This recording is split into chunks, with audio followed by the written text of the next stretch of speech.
Hi everyone, welcome back to my channel. I hope that you're having an extremely beautiful day today and that you're very excited for the new month, February.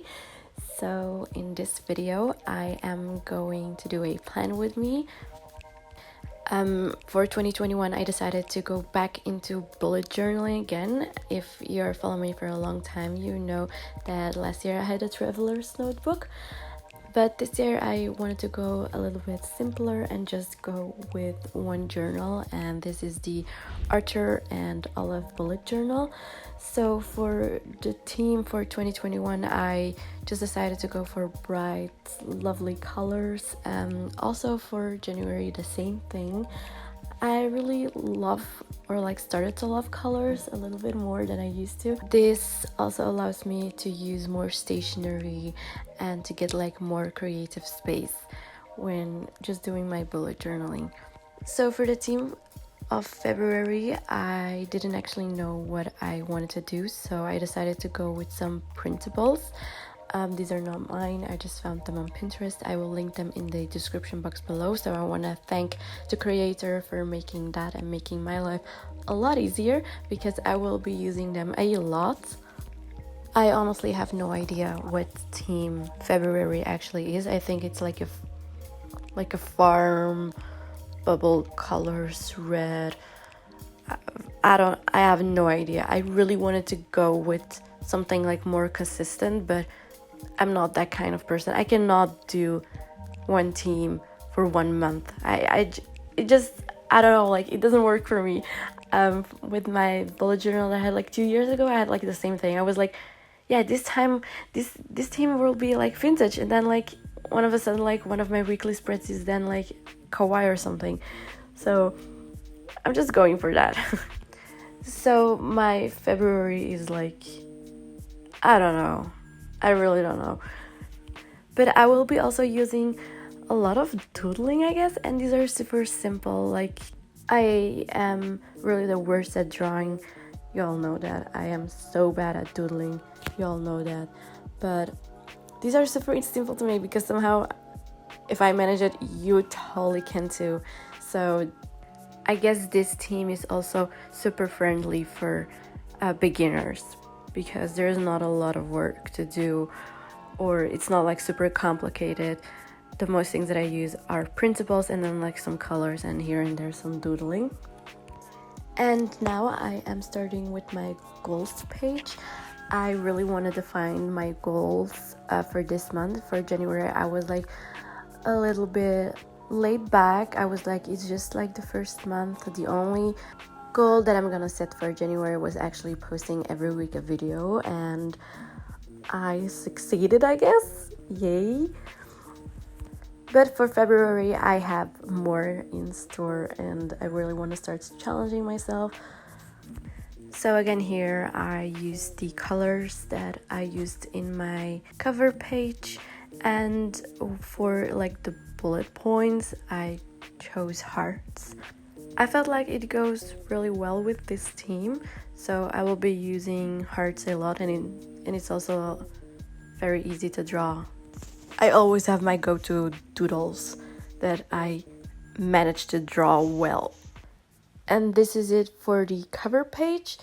Super simple, but kind of love it. Honestly, I do. So next up, I am drawing here my monthly overview. I don't use my monthly overview that much. I use most of the time my weekly spreads the most. So I always just do the weekly overview for to plan out my YouTube content.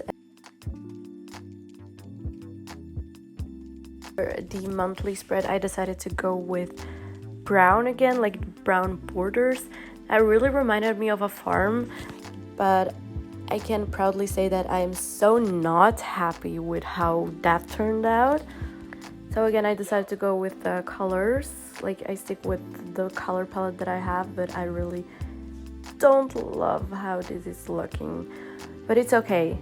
I mean, I don't use it that much anyways, and I'm still gonna post it on my Instagram. So I'm even though I'm not 100% happy with how things look, I should still post them.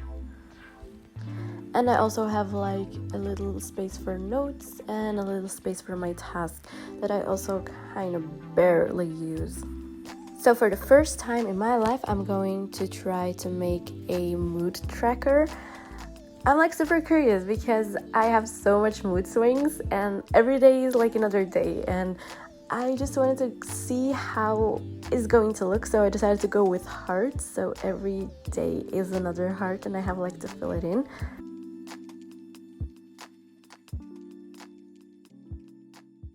Then one of my favorite things is my habit tracker. I do use my habit tracker actually. Like last year I developed a habit that makes me fill out my habit tracker. And I feel so accomplished if I like have everything filled in. So that makes me really happy and so accomplished. Like it gives me somehow that I have my life all together. One of my favorite parts is definitely the weekly spread.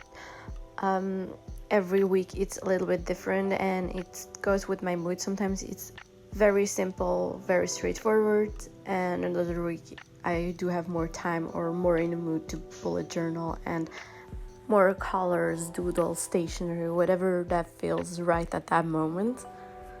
So my first week, I think it's quite simple. I just have like different boxes with the same color palette that I've been using.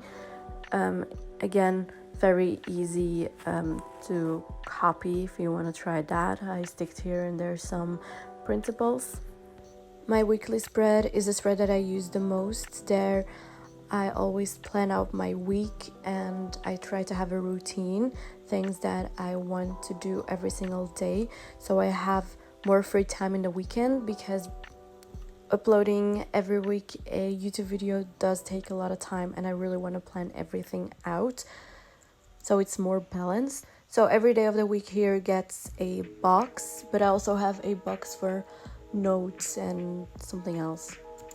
Somehow now this theme reminds me of kindergarten school or something, with all these fancy colors and doodles.